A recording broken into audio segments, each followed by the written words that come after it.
So I'm very happy to be here again. It feels like home. I see people that I know. I see people that I've hitched rides with that I've gone to. I've seen people that I've eaten in restaurants over in Virginia with. So it's good to be back. And our plan was to have a beautiful evening of African American music, not just spirituals, but including some spirituals, of course. And the subtitle of the program that I had chosen was African American Music, Signposts in History.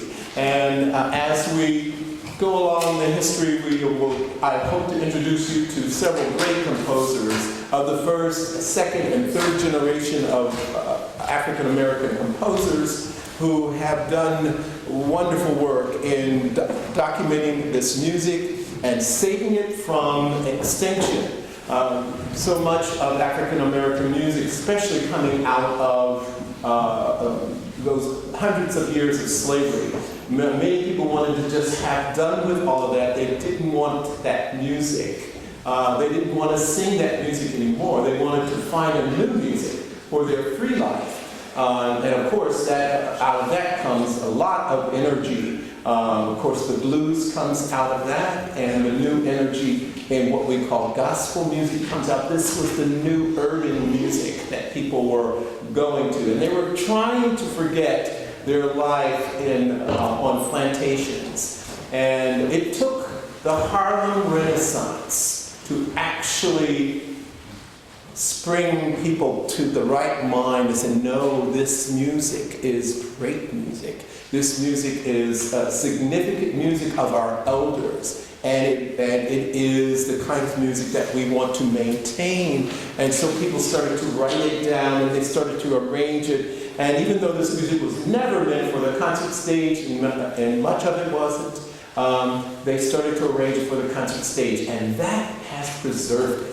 And so we've got great composers like Burley and Hall Johnson and Moses Hogan and many, many others of the four generations since American slavery that have really contributed to the great body of literature that we call African American music. And it has made the difference in our country.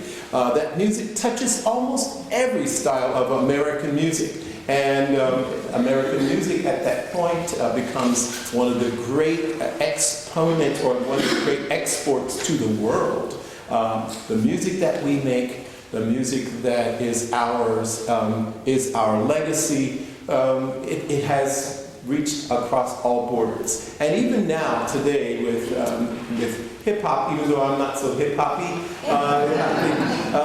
but even hip-hop has touched people in many, many countries. And so the legacy of energy from this country reverberates around the world. So that's just a tiny bit of introduction to what I wanted to talk to you about. Let me open up my notes and see where I was. Okay.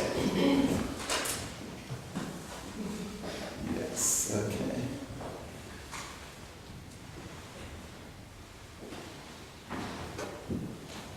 So, yes, so you are here at the Northern Lights Music Festival, and this is the African American music presentation on signposts in history. And so one of the first things I wanted to present to you was a chart that indicates all the musical styles within our country. On the one hand, on the very far left of that chart, is the sacred music tradition. And that includes spirituals, gospel music, all the way through the modern age. And then on the other side is all the secular music. And it goes from field hollers and all kinds of things through rap. At the bottom of that would be rap music, but at the top of that would be all kinds of music, including another legacy, instrumental music. And so it goes all the way down in through band music, through ragtime, through all of these other, through R&B and through soul and through all of this, and then eventually to rock and all of these different genres. And they all touch the music of African Americans from call and response traditions all the way down through now. So it's a very interesting legacy that has been created, and Portia Malsby has made a great chart. So if we get some power, eventually you will see that. Okay, so that's, trust me, it's great. And so I wanted to tell you about the songs that we're singing. I'm doing, the first part of this program is African American Spirituals. And it's important to us because there are over 6,000 of them in existence now that remain, that are part of the collection of spirituals. It's the largest body of American music to reach the 21st century. It is significant to this country. And so spirituals are important to us because they open up a window of understanding what Africans in America were going through. And they illuminate, I think, a truth in the singing soul and the optimism that Africans in America were trying to forge under the yoke of American slavery. And so the first one that I was going to sing is Roll, Jordan, Roll, which is a very famous one. It is included in that collection from 1865, slave songs of the American East, I think Southeast. And Roll, Jordan, Roll is one of those, I think, 50 songs in that collection. And the one that I am going to sing for you is arranged by Hall Johnson, a great composer who was born one generation after American slavery. So his mother and his father and his grandmother were American slaves, but he, born in 1888, was the first generation after. And so he died in 1970 in New York. He was born in Georgia, and he wrote music based on what his mother and his grandmother sang. Mostly his grandmother sang these things, and she inculcated him with all of this great musical knowledge. Hall Johnson went to the Juilliard School. He got a great education there. He also went to Allen University and also Knox Institute. And from all of those things, he pulled together his tradition of singing and composing this music that makes it what it is. So, Vitali, we're going to sing the first song on that program, and that is Roll, Jordan, Roll. So.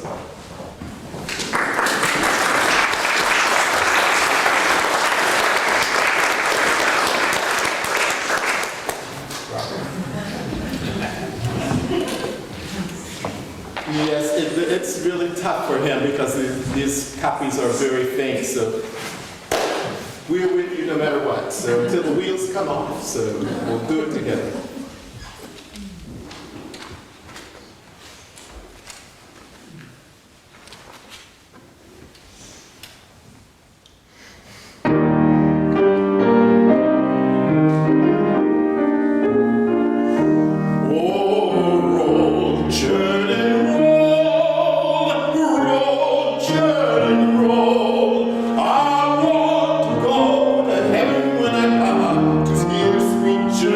Roll.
rituals, of course, they are a remnant of the encounter between Africans and Europeans in the American South under slavery.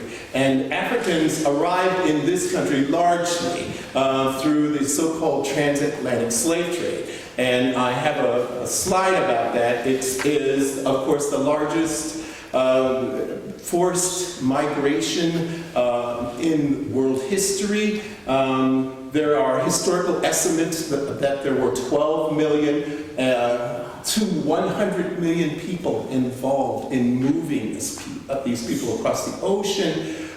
They have documented that there are over 65,000 voyages to move people from the African coast, sometimes to the Caribbean, sometimes directly to Brazil, and then a very small remnant came to this country. I'll talk about that in a moment. In the 17th century, usually the slave ships took about 30 to 90 days to get from the African shores all the way to the Americas. And once they changed the way the sail was shaped, from that kind of square to a kind of a triangular sail, they could go much faster. They learned this is technology that advanced the production of transporting people from Africa to the Americas. So whereas it would take 90 days, 30 to 90 days, it could, by the mid-19th century, take about 12 to 16 days. So we see, as we look into the 19th century, we see the great number of people coming to this country. I have a slide about that, and I'll try to share that in one way or another for you. Slave ships could, of course, carry from 450 to over 800 people at a time. But it was deadly. The mortality rate was between 30 and 50%. Even if you survived, something as simple as conjunctivitis could blind all of the people involved. It was an incredible, very small speck of people that actually lived long enough to get through it. And of course, what they did, what they had to do to cut cotton, or eventually cotton, but sugar cane was the deadly crop. That's where lots of people, they could go through people very quickly in 1 year because of the mortality rate of working in the sugar fields. So ships from Europe would come down to the West African coast, and then it would make trades. Sometimes they would capture people, but more often they learned to make alliances with African chiefs in their different locations. And sometimes these chiefs wanted to increase their own land, and they would make war on their own neighbors and take those people off that land and give them to the Europeans. And then their kingdom would be increased, even though their neighbors, they had no idea what they were sending their neighbors to. They would go from Africa directly to Brazil. That was probably the largest trade right there. Brazil had a direct trading policy, and then a small portion went into the Caribbean and then to America. There are estimates that only 500,000 people made it to the United States, made it to, at that time, the colonies, out of the 12 million. And it's very hard to count the number of people that were lost in transit to these ships, and then the people that were lost. They're estimating maybe 2 million people might have been lost to the sea, just crossing. But it was a deadly trade, but it was very profitable, and that was one of the reasons that it continued, and it became much more popular.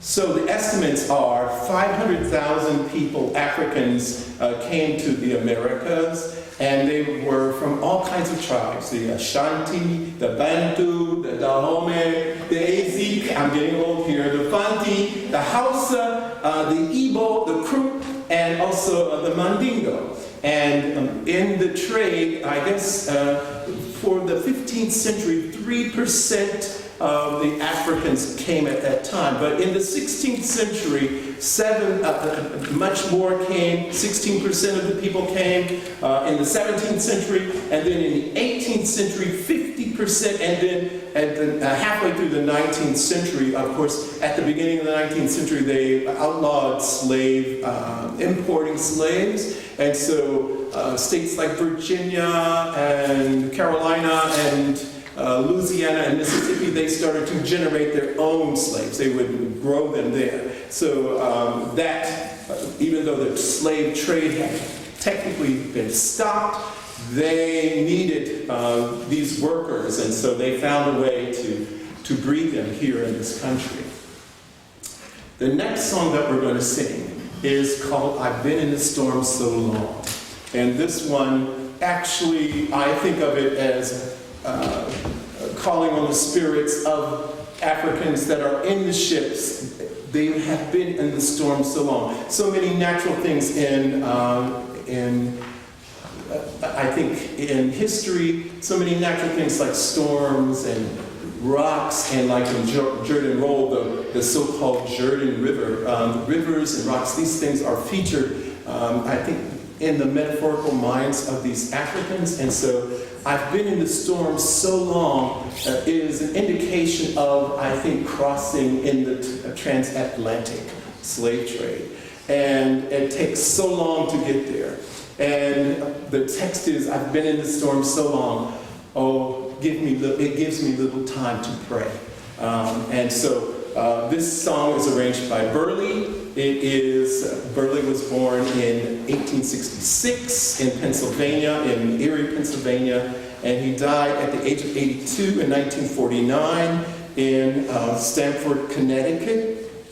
He was educated at the National Conservatory in New York, and while cleaning the conservatory halls, Dvorak heard his voice, and he liked his voice, and in that exchange, Burley sang some of the spirituals that his grandparents had taught him. And when Dvorak heard that, he said, oh, this is a treasure. You should definitely do something with these songs. And of course, we are to believe that from that hearing, Dvorak got ideas about the New World Symphony, and he wrote and created that great piece of music, and that second movement has that kind of almost spiritual-like call in it. So this is I've Been in the Storm So Long by H.T. Burley.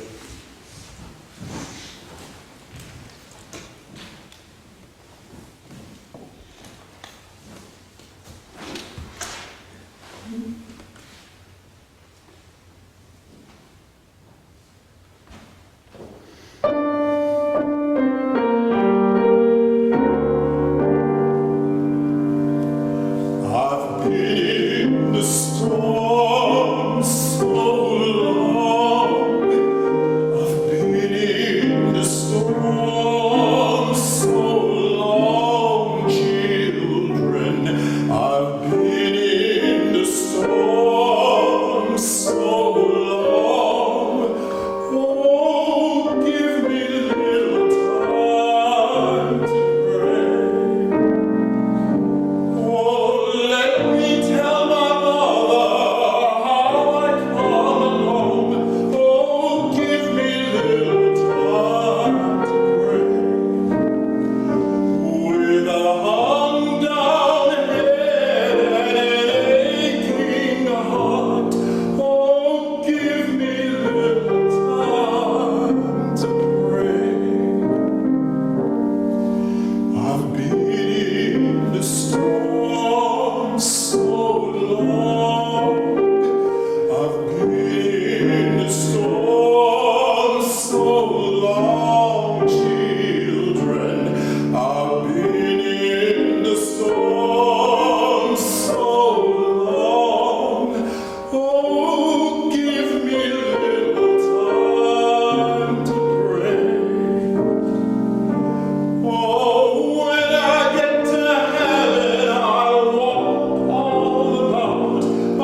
the spirituals were all about their lives, the things that they observed, the things that happened to them, the things that they dreamt about, the things that they hoped for. And so many of the spirituals, and practically all of their narratives, their stories written about their lives, talk about their lives on the plantation. First of all, the Middle Passage, that passageway from the African shores across the Atlantic to the Americas. Also, the auction block, the terror and the breaking up of families on the auction block. The couples, where they were chained together and led by foot across the land to wherever they were going. So, I think there's a really powerful narrative talking about a family being sold in Georgia, and they had to walk all the way to Texas, which is over 1,000 miles. By the time they got there, the mother died. It's one of those powerful stories that really informs you about, sometimes I feel like a motherless child. You really get the idea about that. Of course, life on the plantations, and then yes, the introduction of Western religions. These were new ideas, and they didn't quite fit with the Africans, and so they kind of worked it to their understanding, I think. It also talked a great deal about their resistance. Their songs are about resistance. Sometimes their songs are about running away. Many times, the idea of being free, actually the terror of being free and not having any land or any place to go or anything to do. It's quite amazing. Emancipation, that day, that terrible, wonderful day. And then, of course, now we're talking about Juneteenth, how 2 years later, the people in Texas finally find out that they are free. So it's about life under emancipation, and then some of the songs are about survival and the idea of transcending their situation, that they went through the fire, but they were not destroyed. They went through the fire and something else was born on the other side. And that's the illumination that makes African American spirituals so significant to our history in the country together, the things that we learned from all of this. So, the next song that I'm going to sing, of course, is about Wade in Water. And this one is arranged by Paul Johnson. He arranged this spiritual for Robert McFerrin, who was the first African American to sing, African American male to sing at the Metropolitan Opera in 1955. But this spiritual, Wade in Water, actually is about the biblical story of Bethesda, the Bethesda pool, the healing waters of Bethesda. And I guess on the one hand, the lame and the infirm found themselves by that pool. And when the angel of the Lord goes into that water, the first person in the water is healed by that. So after the angel, that person goes into the water and they receive that blessing, they're healed. And so Wade in the Water is somewhat like that. God troubles the water, is the text. And Africans, enslaved Africans knew that they had to get in the water in order to, if they were running away, that they needed to get in the water because God troubles the water. And the dogs, which were very proficient at finding people, could not find that scent. They lose the scent in the water. And so the blessing of God is in the water itself. So wade in the water, God troubles the water, that is a blessing. And so this piece, arranged by Paul Johnson, it's got all of those things that make it powerful. On the one hand, many spirituals were in a pentatonic scale. Where's my E natural? Where is it E natural? An E, please? Yes. Yes, wade in the water, that's the tune. And one of the inflections at the end of this piece, gods are gonna trouble the water, that maintains that pentatonic feeling. And in pentatonic music, those 5 notes, there's never a wrong note. All of the notes are right. And it just opens up your mind about improvisation, and it just goes along with the African American tradition of improvising, adding, and subtracting. So this pentatonic tune, every note is right. I hope I can get to this high note here. Let's give it a little water and see.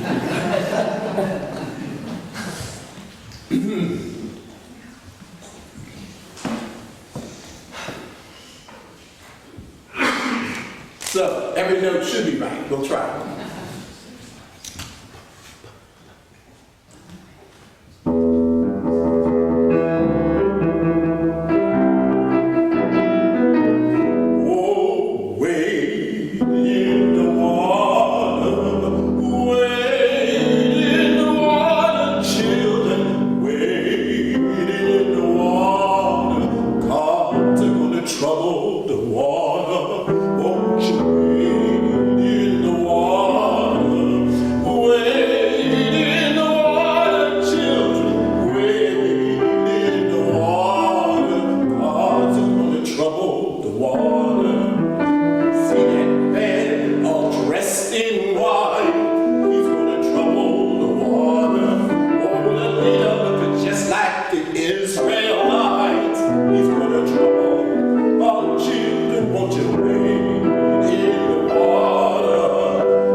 And so I'm supposed to play a pentatonic melody like Wade in the Water, or another one would be every time,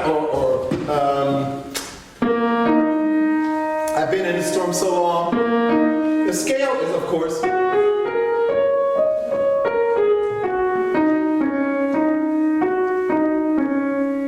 and so, been in the storm so long, been in the storm so long, all the black notes of the piano. That's the pentatonic scale. And all of those melodies are so rich and delicious. The forms are different, of course. Sometimes they're call and response. Sometimes they tell long narrative stories. Sometimes they reveal hidden messages, like Wade in the Water. So these pentatonic melodies are very rich. And when we start to going from these spirituals into blues and then into jazz, those blue notes, those black notes make the difference in the quality of the music. It really opens up a lot of beautiful... the pentatonic scale is... Oh, we don't want to hear my singing. Yes, I was supposed to play that for you, but you don't need to hear that. Okay, so, all right, so, but also about that, I'm supposed to tell you a little bit about the so-called Negro dialect. In a piece like wade in the water, or see that band all dressed in. It becomes very important to understand a little bit of the difficulty that Africans, never being taught properly, had to kind of struggle from their own languages to try to learn American English. And sometimes that was Scottish English, and sometimes it was Welsh, and sometimes it was English, and so it was very mixed, and they had a difficult time with it. 70% of the ancestors of Africans in America descended from the Mende tribes in West Africa and the Bantu tribes. And these were the ethnic groups that most of them came from. And for nearly 300 years, they lived in 90% of them lived in the American South. And that made the difference. That southern drawl that you hear from Southerners, that actually is largely shaped by African American speech patterns. So that southern drawl that you hear, my family came from Georgia. They certainly had a drawl, but my cousins come from Louisiana, and oh my, they definitely have a drawl there. Okay, this is because of the Africans trying to learn English in these regions, and that has made the difference. That has actually been a legacy that has been handed down. So, what was not in the language? That TH sound that we think of, that's easy for us to say, like in the word then, a TH at the beginning, or they, or the, or that. Well, these African tribes didn't have that sound. And they tried to make that sound, and so the became d. The became d. And so instead of the water, it became the water. Do you understand? So they didn't have that voiced TH sound in there. Or at the end, like in the word with. They try to make that sound at the end, with. They tried to make that friction at the end of that word. Or in the word father, they tried to say father. This is, I think, shaped by Scottish dialects. Or TH at the end, like in the word mouth. They wanted that friction, mouth. They created the friction, but by the wrong means. Or the word truth. And I still hear this when I go to the South, and my family outside of Georgia, about 90 miles outside of Georgia. It's the truth, with an F, truth, instead of truth. They're still making that sound. That's a legacy from slavery. And I can't catch my breath with an F. I can't catch my breath, because that sound was never in their language. And so it was handed down like that. Or I got lost on the path. Path. So the TH at the end of the word, that was another difficulty that they had. Of course, they had difficulties with the American R. And African Americans are not the only people in the world that have troubles with the American R. The American R is from hell. But there's no R in hell. But it's difficult. It was difficult to say. So in the word like summer, it was hard for them to make that sound. So they said summer. They tried to make that sound at the end of the word. Or a word like torn. That was very hard to say. So they would say toe. Towing up. It's torn up. I tow it up. Do you get that? Or like your, the word your. Okay, you're going home. Okay. Or this is your house. This is your house. They had a hard time with that R, so they came up with yo house. They couldn't make that R at the end, so yo house became the way that they would say it. Not like yo Adrian, like Rocky from Philadelphia, but they would say yo instead of your. They never really learned that R at the end. Well, I'm telling you those things because the next song has some of those sounds in it, and that is, sometimes I feel like a motherless child This one is arranged by Moses Hogan, who is in the third generation after slavery, the fourth generation after slavery, born in 1957, and he died in 2003 from a stroke at 45 years old. He was educated at Oberlin Conservatory and at Louisiana State University. And I had some notes that I wanted to share with you about the spiritual. So if you'll pardon me, I'll get closer so I can read this a little better. The brooding spiritual, sometimes I feel like a motherless child, speaks to perhaps a child's greatest nightmare: motherlessness. Witnessing your mother being taken from you, sold into the hands of strangers, unable to do anything about it, to stop it, or to change the hearts of those committing this crime against nature. It also speaks to growing up never knowing who your mother was, or where she was, or why she couldn't protect you. Such an act committed by men who themselves may have had sons or daughters, mothers or fathers, sisters or brothers. Such an act committed by masters, even against their own slave children that they fathered, their very own flesh and blood. That child, living without a mother's comforting bosom, her guiding hand, her soothing voice, her nurturing eyes, her reassuring wisdom and truth, her joy, her hope, her love, her presence and strength. Children thirst for mother, and as such, separated in slavery, experience an unquenchable loneliness. That fragility, that child aloneness, that motherlessness is how the slave community addresses that torn isolation, the loss of mother's nurturing voice and hands. Africa is the motherland, the cradle of all life and civilization. And her people long separated from her in bondage in foreign lands, cry out. Motherlessness is beyond losing the sacred connection with the cradle of life which mother represents. Slavery, the type of slavery here, is a profound motherlessness, the loss of motherland, which represents community and family, the loss of mother tongues, the thousands of dialects connecting people to each other in the land, the loss of mother religion with connection to the ancestors, the loss of mother community, or even the profound motherlessness as a result of being sold away, being sent away by your own people in Africa. Sometimes I feel like a motherless child.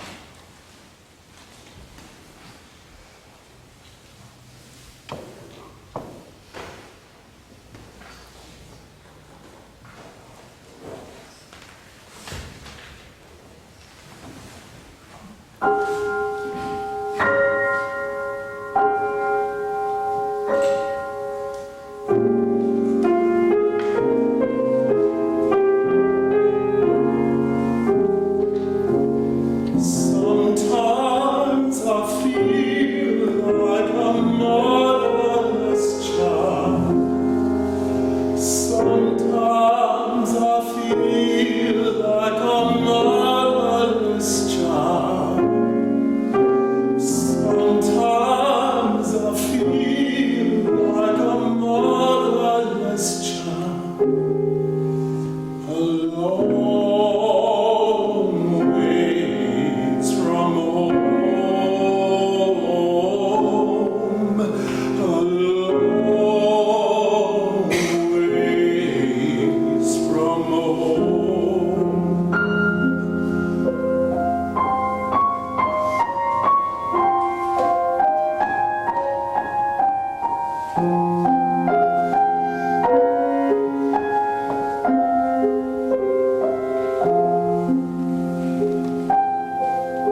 Well, we have to come to discuss the so-called Negro Bible.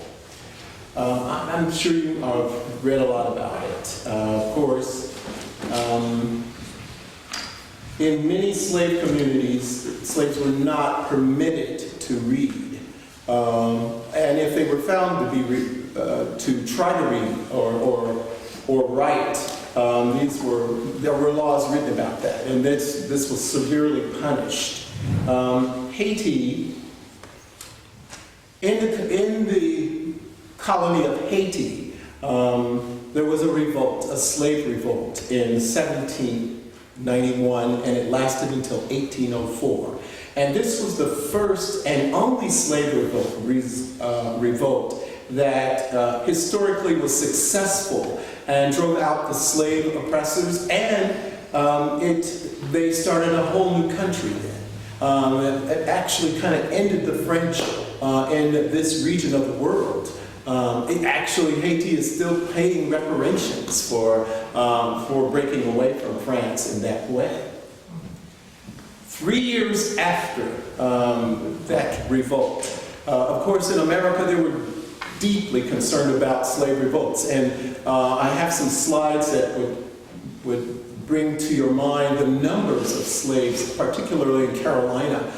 There were more slaves than there were white people. And so they were always concerned about a revolt. This was the main reason, of course, for the Second Amendment. They needed militias to guard and keep the slaves on the plantation. And they had to use all kinds of violence and restraint in order to keep control of these people. And so one of the ideas that they understood was to expose the slaves to religion. And so the Negro Bible, it was actually called the Negro or Slave Bible. It was the rest of the title is Select Parts of the Holy Bible for the use of Negro slaves of the British West India Islands. And this Bible was highly redacted. It was not a complete Bible, as we now know. It had entire sections cut out of the Bible. 90% of the Old Testament is completely missing. Of course, how did they get the idea that Moses led the Israelites? We don't know, because it was redacted out of that Bible. But somehow they heard about that. 50% of the New Testament is also missing. Put another way, the Bible has 1,189 chapters in it in a standard Protestant Bible. The so-called Negro Bible, the Slave Bible, contains only 232 chapters. It is a light Bible, so to speak.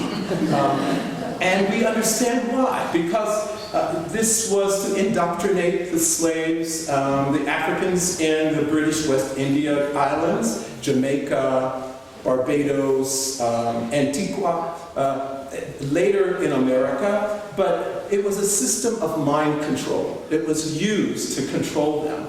All these censored texts that might inspire rebellion or ideas of liberation, which is the Bible is all about that, they worked against that. So the reward, they wanted to make sure that the reward is after death. So you have to make sure that you hold on to your religion. And I have a slide here that shows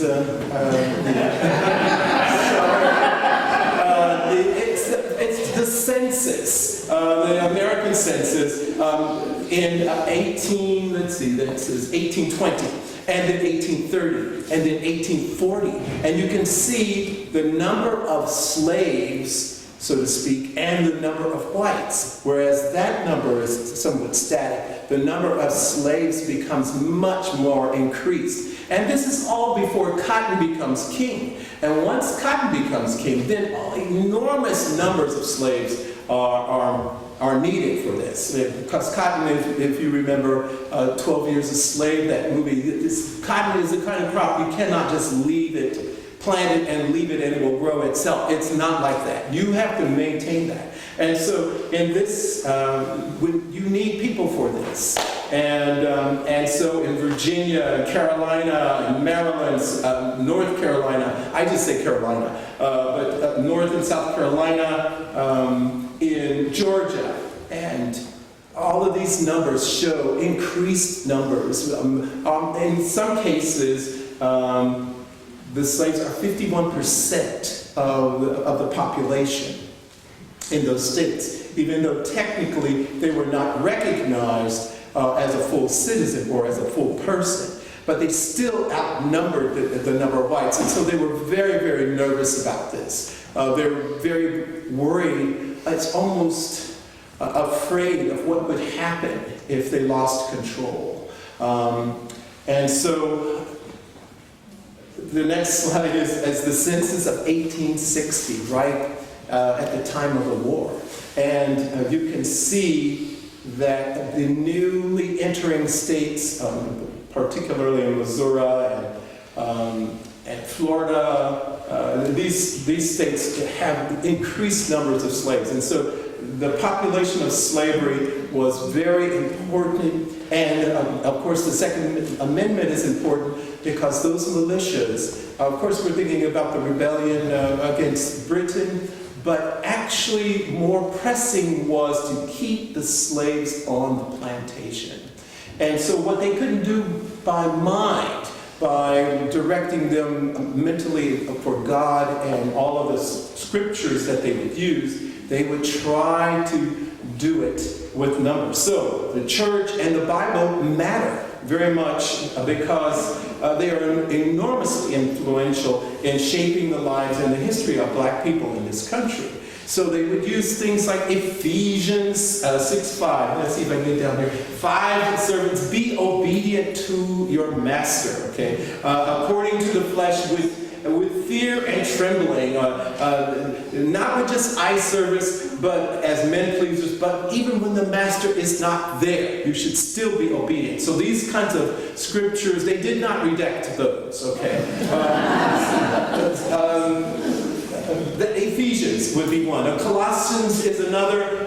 22 servants, obey all, Colossians 22, servants, obey all things your masters according to the flesh, okay? And whatsoever ye do, do it heartily as to the Lord and not unto men. Another would be Timothy 6, 1 Timothy 6, let as many servants as are under the yoke count their own masters worthy of all honor. These are the kinds of things that they wanted to make sure that they inculcated into these people. And so the Bible was a weapon in many ways. But somehow the Spirit found its own way of connecting with people. And so I'm going to sing a spiritual that many runaway slaves would recognize. This is Swing Low, Sweet Chariot. This one, I think, was one of Harriet Tubman's favorites. And she was born in Dorchester, Maryland, and died at the age of 91. She made 13 trips through the Underground Railroad, and she saved 70 people personally. And then, as a Union spy and a leader in the Army, she rescued 700 people from Carolina. She liberated them. So Harriet is a fabulous person in our history. I don't know if she would want her face on a dollar bill, but she is significant to our country. And so this piece, Swing Low, Sweet Chariot, I'll do a cappella. If I could, let me just get a little water there.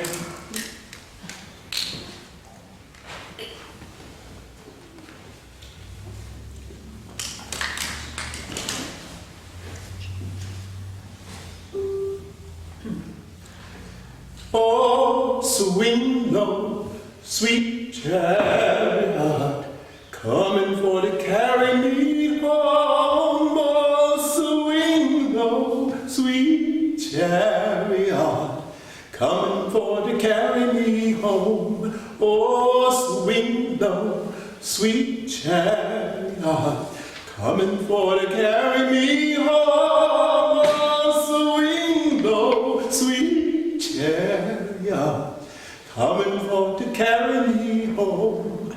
I looked over the journey, and what did I see? Coming for to carry me home. A band of angels coming after me, coming for to carry me home. Oh, swing low, sweet chariot, coming for to carry me home. Oh, swing low, sweet chariot, coming for to carry me home.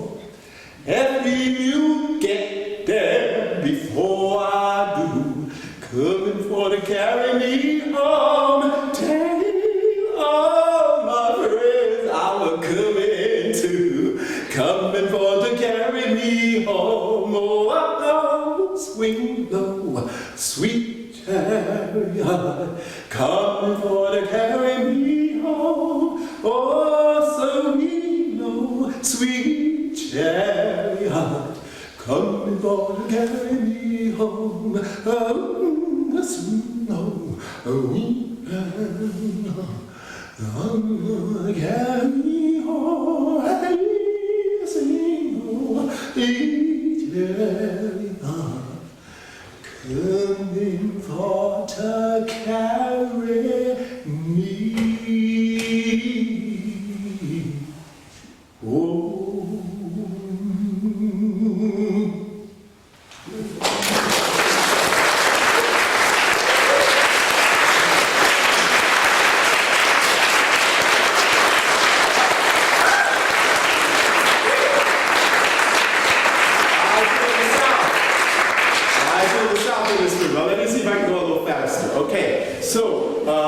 The next piece is about the bewilderment of emancipation, and for that I will sing Every Time I Feel the Spirit. So this piece, I need to get a little closer for this. Okay, eyes. When you hit 71, something happens.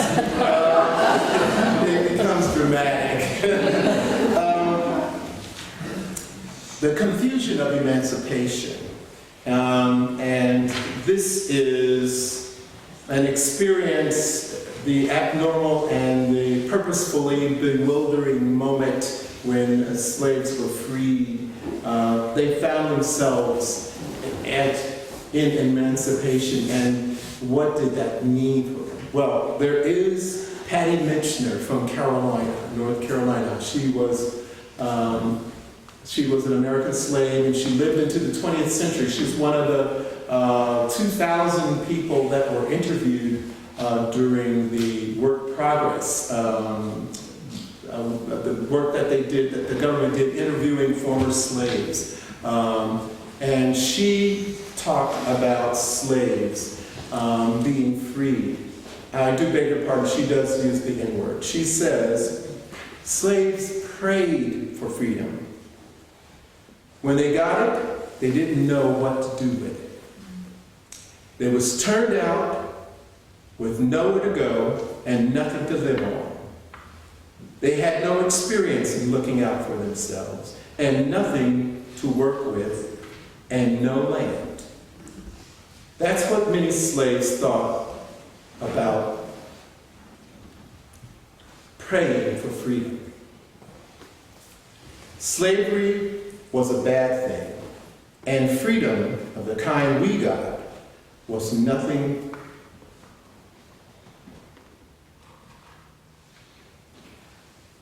Freedom of the kind we got was nothing to live on. That was bad. 2 snakes full of poison, one lying with his head pointing north, the other with his head pointing south. Their names was slavery and freedom. The snake called slavery lay with his head pointing south, and the snake called freedom lay with his head pointed north. Both bit the nigger, and they was both bad. And yet, even in the midst of all of that, they found a way to pray and hope. And I believe that this song, Every Time I Feel the Spirit, is definitely from a deep place within them. And so, let us do that piece now. And then I think we have a little pause in the program for another piece of music. So this is Every Time I Feel the Spirit. It's arranged by Hall Johnson. I like Hall Johnson's music so much because at our university we had the Hall Johnson collection. It was maintained by one of our senior professors and the teacher of Barbara Dever, Eugene Simpson. And when he retired, he turned over those archives to the National Museum in Washington, D.C. of African American History and Culture. And that's where all of those archives are. And Hall Johnson's works are there. But this is one that Dr. Simpson had printed and republished in, I think it was like 2015, something like that.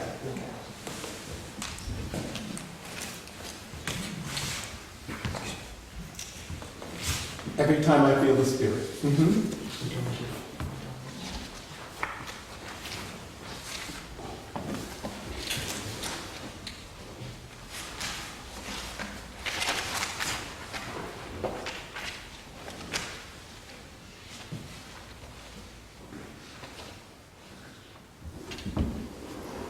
This is one that Vita used to play all the time in the old days, and when we went over to Ukraine, she played these pieces, and the Ukrainians were so amazed by that.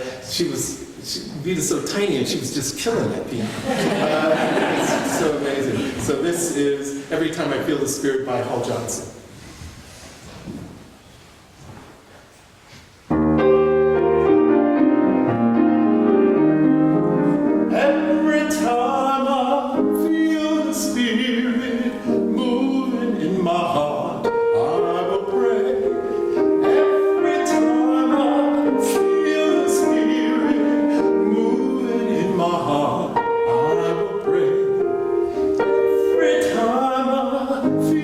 Spirit.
Yes, Sam.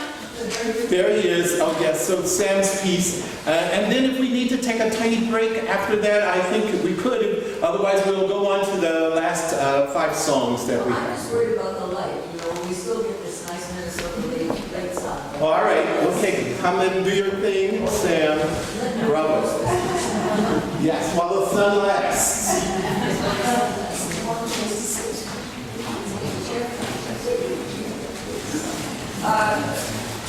One of the things that we will approach, we see like a good time for a break, is the fact that many African American composers are using this material, if only just for a theme, and then from that there may be variations and so on. And one of the most wonderful African American composers was George Walker, who was trained in Juilliard, very elegant style, modern style.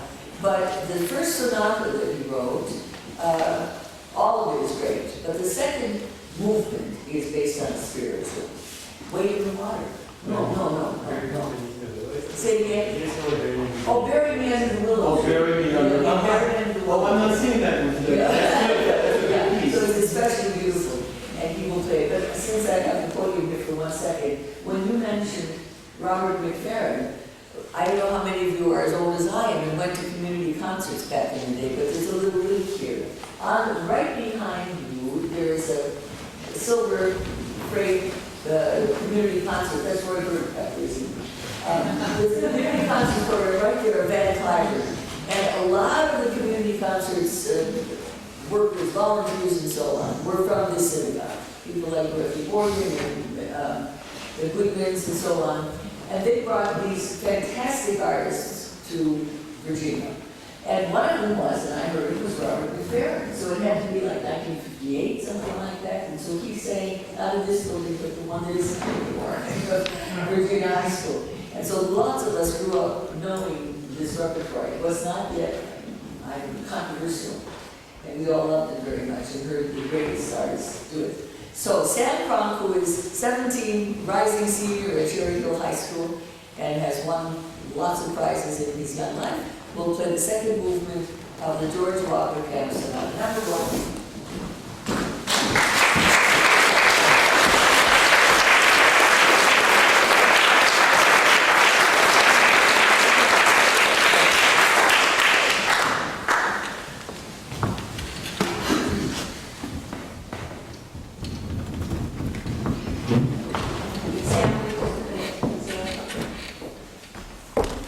Oh, yes. Yeah.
just magical. I think I hear Copeland in that. I think I hear all kinds of great things from the Juilliard School. Just beautiful. Thank you, Sam. I'm going to try to truncate my notes so that we can make sure that we get out of here before it gets too dark. So, I wanted to say after the slave period had ended, that there was an energy, a new energy in the country, a drive for these people recently freed to find their way forward. And they had to overcome quite a few barriers. Of course, poor economics, conditions, racial segregation, of course the discrimination through Jim Crow was another way of slavery by another name, as they say, and racial violence, like in lynching, in the South. This pushed African Americans to seek new lives elsewhere. World War I is a signpost for us because when they came back, when the African American soldiers came back, they were keenly aware of fighting for someone else's freedom, and they could not be free in their own place, in their own country, in their own communities. And so these veterans began to resist. This kind of resistance created an energy in the country, and we have what we call the Red Summer. This is when there was unchecked violence against these African American communities, and from that violence set African Americans on the move to get out of the South. And so with that, now I'm supposed to show you a chart of where lynchings took place in this country.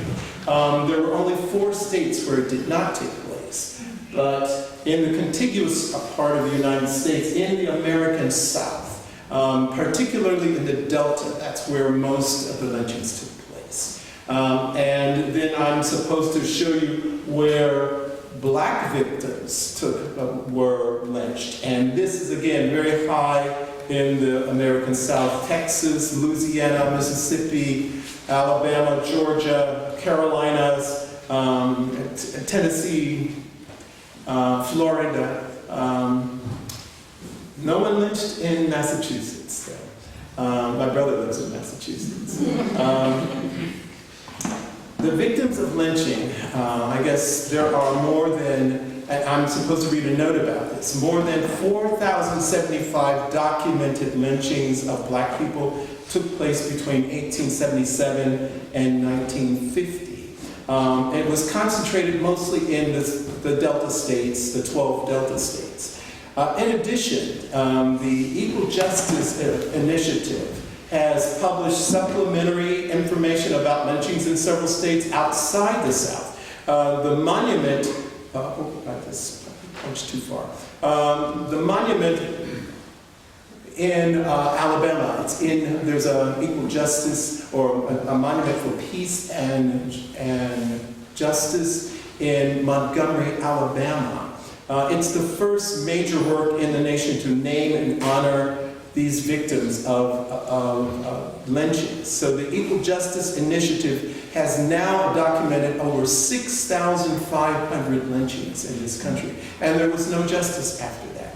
And so this kind of information, this kind of energy created a movement in this country. So people like W.E.B. Du Bois, Ida B. Wells, who was a woman who documented a lot of this information. And sometimes women could do things that men could not do, that a man would definitely be in trouble about this. The NAACP, founded in 1909, Zora Neale Hurston was another figure of this period, of this so-called Harlem Renaissance period that's upcoming. The Anti-Defamation League of B'nai B'rith, That was 1913. They joined with the NAACP, and there were several others, United Farm Workers in the 50s, of course, and much later, Voter Latino. They all joined together to try to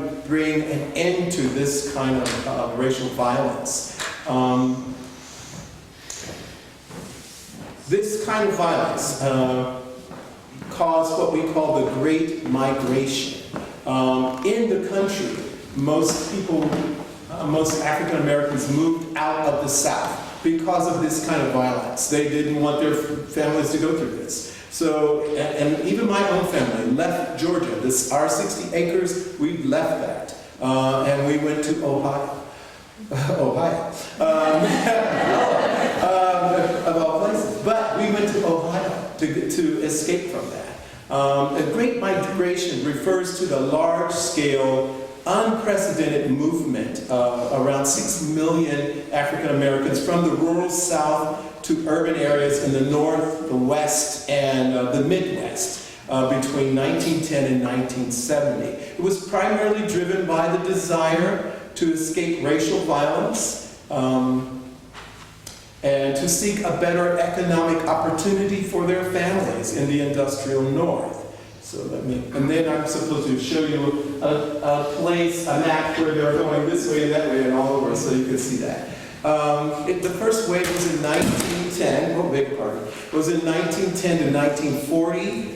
They saw people moving to the industrial North. My family moved in the next wave from 1940, and they saw more people moving to the North and to the West. And then the Great Migration profoundly changed the social, political, and cultural landscapes of the country, leading to the emergence of Black communities and significant cultural contributions. That development was called the so-called Harlem Renaissance, the rebirth of energies.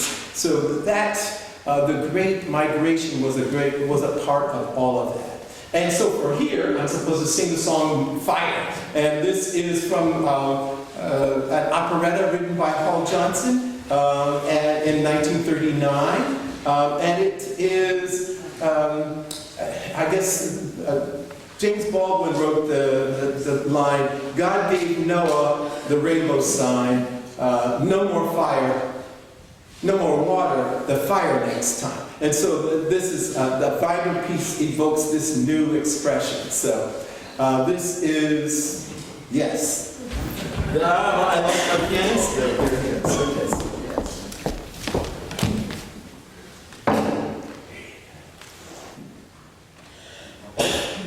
Fire.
I think he's in a bad place, and he's making fun of all of this, but of course, he does find a way to save his soul in the end, so there is a happy ending at the end.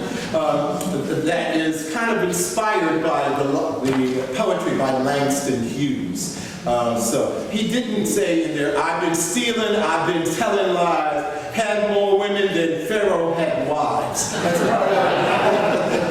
the kind of joke that Hall Johnson is telling in that operetta. Now we have some popular music. I guess this one is by Fats Waller, who is a real iconic person if you've never seen him. He plays in this stride piano style. This is a piece called What Did I Do to Be So Black and Blue? And it is, it's a jazz standard, and it is a racial protest song composed by Fats Waller for the musical Hot Chocolates in 1929. That's a part of the Harlem Renaissance. It is a comedy song for a lady who says how tough it is to be black. So she sings this song.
Ain't Misbehaving, and I think you probably know this one. This is also that kind of stride piano style. It's a popular jazz musical standard capturing the essence of jazz era and the themes of love and longing and fidelity. Okay, so, okay.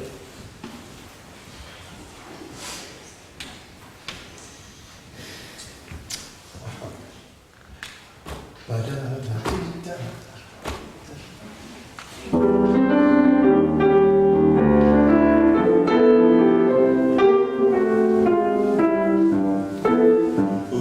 it's a fickle age, with flirting all the rage, here is one bird with self-control, happy inside my cage. I know who I love best, thumbs down on all the rest. My love is given heart and soul, so I can stand the test. No one to talk with, all by myself. No one to walk with, but I'm happy on the shelf. They misbehave, I'm saving my love to you. I know for certain the one I love, I'm through with flirting, it's just you I'm thinking of. Ain't misbehaving, I'm saving my love for you. Like that corner, in the corner, don't go nowhere, what do I care? Your kisses are worth waiting for. Believe me, I don't go out late, don't can a girl. I'm home about it, just me and my radio. Ain't misbehaving, I'm saving my love for you. Like that corner, in the corner, don't go nowhere, but what do I care? Your kisses are worth waiting for. I don't go out late, don't can a gown. I'm all about it, just me and my radio. Ain't misbehaving, I'm saving my love for you.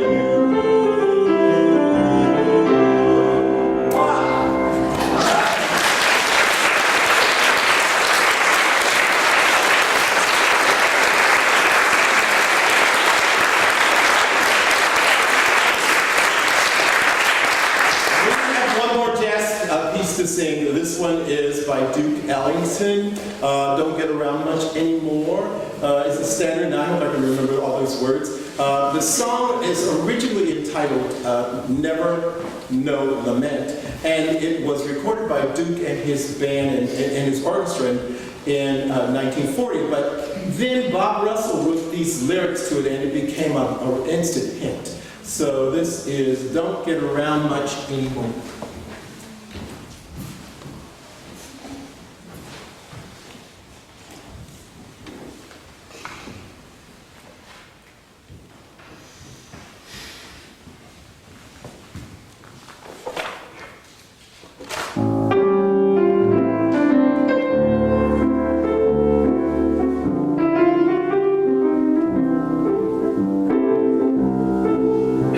When I'm not playing, so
1939, we remember Marian Anderson singing on the Lincoln Memorial steps on Easter Sunday because she was denied the privilege of singing at the Daughters of the American Revolution Hall. 1954, the Supreme Court, Brown versus the Board of Education, a decision strikes down segregation in public schools. And 1955, Rosa Parks' Supreme Court case strikes down segregation in public buses in Montgomery. And things started to happen. Change came very slowly. But Dr. King adopted many of the principles of nonviolence that were successful by the great Mahatma Gandhi in India, that liberated his country from British rule. And those 6 principles, oh boy, I can barely see this. Okay, so, hold on just a second. So, those 6 principles. Nonviolence is not passive, but it requires courage. And because people would attack them, and you're not supposed to attack back. If you can't hold yourself in control, if you want to attack back, you're not in the movement. It called for discipline. Nonviolence seeks reconciliation, not the defeat of an adversary. Nonviolent action is directed at eliminating evil, not destroying an evildoer.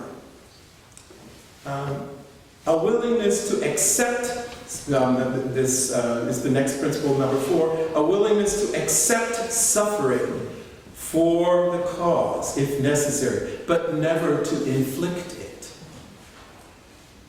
And nonviolence, a rejection of hatred, animosity, or violence of the spirit, and as well, refusal to commit physical violence. And number 6, faith that justice will prevail. This is a very long game, so to speak. It's a very long dedication. And there will be many martyrs along the way. But Dr. King's ideas, and we are on the King clock ticking, it's ticking now. We definitely have not given up on the idea of building something together in this country, trying to find a way to build together. At the National Memorial for Peace and Justice, this is the lynching museum in Montgomery, Alabama, there is an inscription by the National, the Equal Justice Institute.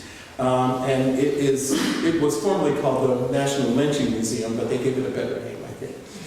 And this inscription says, and it speaks to the hope that I think they have for this movement. For the hanged and the beaten, for the shot, drowned, and burned, for the tortured, tormented, and terrorized, for those abandoned by the rule of law, we will remember with hope, because hopelessness is the enemy of justice. With courage, because peace requires bravery. With persistence, because justice is a constant struggle.